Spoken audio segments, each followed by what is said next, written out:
Hi guys, welcome back to We Are Tottenham TV. Spurs 4, Aston Villa 1. Only Aston Villa's second defeat of the season and almost the typical game of two halves. Villa came out first half and looked very comfortable, especially the first 15 minutes of the game and the last 10 minutes of the game they went 1-0 up. And it looked to me very kind of like, I was saying at half-time to Ash, who's with me, I was saying, I fear that if Villa get the next goal in the second half, then this could be a 4-0 the same way that we went to Villa Park last year and did 4-0. But Spurs came out second half, made an early chance, got an early goal, and from then it was just one-way traffic, an amazing performance. Ash, what are your kind of key takeaways from that game? Well. It looks like Ange's subs actually worked, and it paid off once again. I mean, one week we criticise him for his subs, the other week we praise him, but today I think he got it spot on. It worked in our favour, and it was a game of two halves, as you rightly said. I think we questioned the mentality at one point. Can these players get it over the line? Can we get... Because let's be real, Aston Villa, they were coming off on top of us. They came in with 1-0. And one of the hardest teams to be 1-0 down against. Exactly, because they were so compact, so resolute. We couldn't find a way through that low block. And then in possession, they were really tidy, looking after it. And they were doing a bit of the dark arts as well. Yeah. So there was times where they knew to slow it down. We didn't really know what to do. They were killing our momentum each time we tried to create attack. And the fans in the stadium were quiet as a result of it. Yeah, they were. It was a great away performance from Villa in that first half. But what do you think, like, you're going to hypothesise as to what Ange might have said to Spurs at half-time that then made them start in a way that pushed Villa back? I think what he would have probably said is to keep that energy up, keep pressing them. I said before, when they're building up the back, actually Spurs do have opportunity to win that ball high up and then create chances off the back of it. Yeah. And we started to see that in that second half.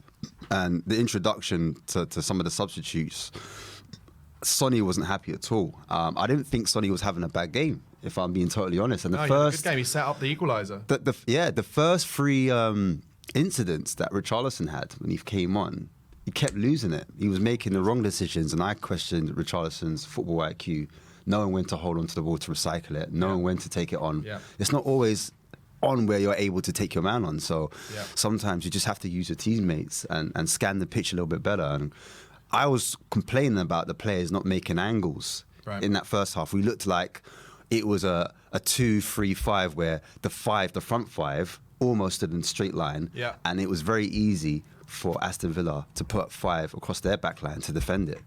And so when we started having a bit more momentum, a bit more control, and space opened up because Villa started coming onto us. Yeah, that's when we looked a bit more dangerous. And I said to you as well during the game, I don't mind it when Aston Villa have the ball because that means we do what we do best. Well, that's similar to what happened against Man City in the week as well, isn't it? Where we were quite happy to kind of sit back, let them do their thing, and then hit them on the break. I just want to say, good super chat here from Eric Denham. Thank you so much for writing in with the super chat. He says, all the Ange out lads can go chew on bricks.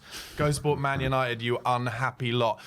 Thanks so much for that. Ash, let's just go through the match action, because I like to make notes as we go along so I can not really miss anything out. So I'll start back at the beginning. Ollie Watkins, I'll kind of try and rush through the first half, but Ollie Watkins should have scored in the third minute. Had a really good chance. A header came from a Luca Dean corner, almost identical to a goal that he had chalked off against Spurs at the Tottenham Hotspur Stadium last season. But thankfully this time, Radu Dragusin, who we'll go into more later because he had a great game, I think, he put enough pressure on Watkins that meant that goal did not happen. Porro then had a volley over the bar after 5 minutes. Solanke had a decent chance from a Porro free kick. Just the ball was a bit behind him, headed over the bar in the 13th minute, but Solanke was putting himself about all game. I really, honestly, I would ask any of you who think Solanke, I saw some in the comments when we were 1-0 down saying Solanke is a waste of money. I don't think anybody who knows football properly thinks that Solanke is anything other than an unbelievable signing. The difference in how Spurs keep the ball in the final third now compared to a year ago is chalk and cheese. I made notes on 15 minutes. Villa had started really well. They were in control of the game at that point, I thought.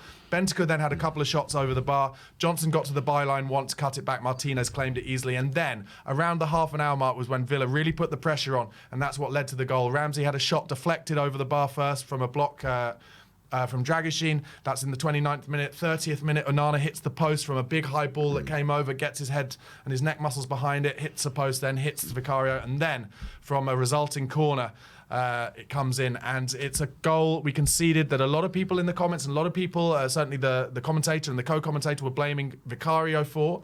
They're certainly angry that we don't put a man on the opposition player who stands on Vicario. Where do you stand on that? I said it before, because when Archie Gray came on, I was like, actually, it looks like we're doing the zonal slash man marking. And I think Udogie was actually just being a zonal defender, marking his zone. But again, Barnaby mentioned it earlier, and I agree. Sometimes, as a player, you need to play the game. It's not your manager that's playing the game. It's not the staff that are playing the game. You need that initiative, and you need to start, actually, I've lost my player. Yeah. I can't see him. I can't see where he's going. Okay, what if the ball lands here? What am I going to do to prevent that? And it's being that proactive, being forward thinking. Sometimes as a player, sniffing the danger, isn't it? Exactly, smelling out the danger, and being there first. And you can get a foot in, you can get a block, and it looks like you're a top defender. But I don't think for Doggy, if I'm going to look at him in isolation, that's one of his strengths, in my opinion. He's still a young guy. He's still learning. And especially with like box defending, do you know what I mean? His strength's more carrying the ball, attacking prowess. He's still more comfortable going forward than he is back, but that will improve. It will. And I've seen improvements already, and I've seen massive improvements with Pedro Porro's defending as well. Yeah. So we'll only continue. Then in the 34th minute, Sonny got to the byline, and Martinez claimed another cross. Bentancur put in his first of quite a few terrible tackles on Onana in the 39th minute, and somehow wasn't booked. And then Ollie Watkins had a huge chance to make it 2-0 in the 41st minute, and that might have put us to bed, you know. Got in the inside left channel, takes his left foot, tries to bury it into the bottom right corner, but snatches at it wide. And then we had probably our best chance in the first half just in added time. There was 1 minute of added time. Solanke had a chance to bring it onto his right foot, place it, but it was blocked. Just before I get into the second half, thank you, Appa, for your super chat. He says, Sarr is a must in all crucial games. His desire and stamina stands out. Couldn't agree more, actually. I don't know if it's necessarily about crucial games, but I think it's games like that. It's like games where you need people to, you almost need, for me, and let me know if you agree, Ash, you need to bring the opposition block out. You need to make runs behind them and make them stretch, is what I'm talking about. And that's something he did brilliantly, but also what he was incredible at today, and probably the best I've ever seen him at this, was reading the game, nicking balls in central midfield. And sometimes I think as a player, you need to have that physical presence when you let the other team know, look, you're not going to be able to have 3 or 4 touches on the ball because I'm here. And sometimes we've been accused of actually having a soft underbelly and not really being present in the game and not being there, like you said, nicking that ball, being first to the ball, looking for the second balls. And I think he did that really well today. Yeah, I think he did as well. Okay, so let's get into the second half. And we discussed at halftime how we were debating. I think a lot of fans will have been calling for, you know, do we bring James Maddison on straight away to play him alongside Kulusevski to have more creativity? Because, as you mentioned, Aston Villa was so compact and narrow at that point. My feeling was, let's wait and see if we can get the equaliser with you know, the kind of strength down the middle still on the pitch. And that's what happened in the 48th minute from Brennan Johnson. And it was Heung-min Son who very soon after this was actually taken off, I think, for his own kind of long-term injury safety. And now you have to say that looks like an unbelievable decision. But he just found half a yard. It was Beckham-esque, actually, but on the other side, where you don't need to beat the man every time with pace.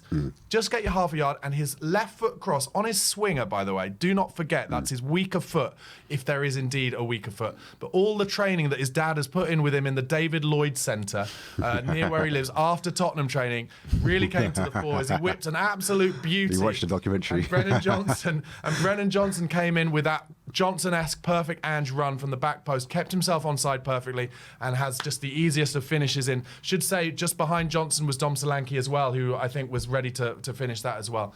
And then we had momentum. The fans were up. Solanke had a chance and that he hits to the bottom left-hand save really well. Bottom left-hand corner, sorry, really well saved by Martinez in the 50th minute. That came from a beautiful Udogie overlapping run and pass into the box.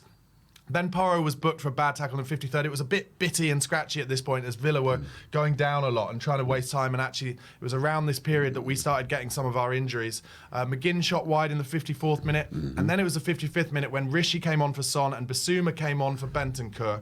And Bissouma, I'll say again, he did a couple of mad kind of unconcentrated things. But what he is so good at, Yves Bissouma, is the hard, difficult skills. The stuff where it's like he's under loads of pressure in a really tight space. And he's just really laissez-faire. Do you know who he reminds me of in terms of his like laissez-faire attitude on the pitch? Freddie Canuto. Freddie Canuto, like they're different players, but on the pitch, Canuto was just like this. I mean, and Berbatov a little bit as well. Just relax, I just want to enjoy the game. Unfortunately with Bissouma, it's great when it works, but when he just lets a 5-yard ball shin off his foot, it's slightly frustrating. Romero was booked for the late tackle in the 57th minute, but it was that tackle on Rodgers that I think might have broken his toe. Does it look like a broken toe to you, potentially? I'm hoping it's a fracture. No, I'm hoping, it's a sprain, not a fracture. I'm hoping it's a sprain, and he's out for... He's going to be out. I don't think he'll feature, obviously, on Tuesday. He's probably going to be rested anyway. Yeah, Thursday. But Thursday, sorry. But yeah, we have to wait and see. I wouldn't want to speculate any more than what's happened. Obviously, it's a bad injury. We need It's not just also his defensive ability. I think on the ball, especially in this game, his progressive passing often gets under noticed by not just Spurs fans, but a lot of fans that are neutral as well. And I've done a few analyses on it, and he's always first in terms of progressive passing. Yeah, he is. And he plays those difficult balls in between the lines to our front 4 or 5 or 3, whoever's up top there. Yeah. I think it's another opportunity, I think, to say, though, when Dragoshin, especially when he moved to the right after Romero went off, he was a lot more comfortable on the ball and was playing some of those brave balls as well. It was in the 74th minute that Dominic Solanke scored the second goal for Spurs, and it was so good, and the timing of his run was absolutely outstanding.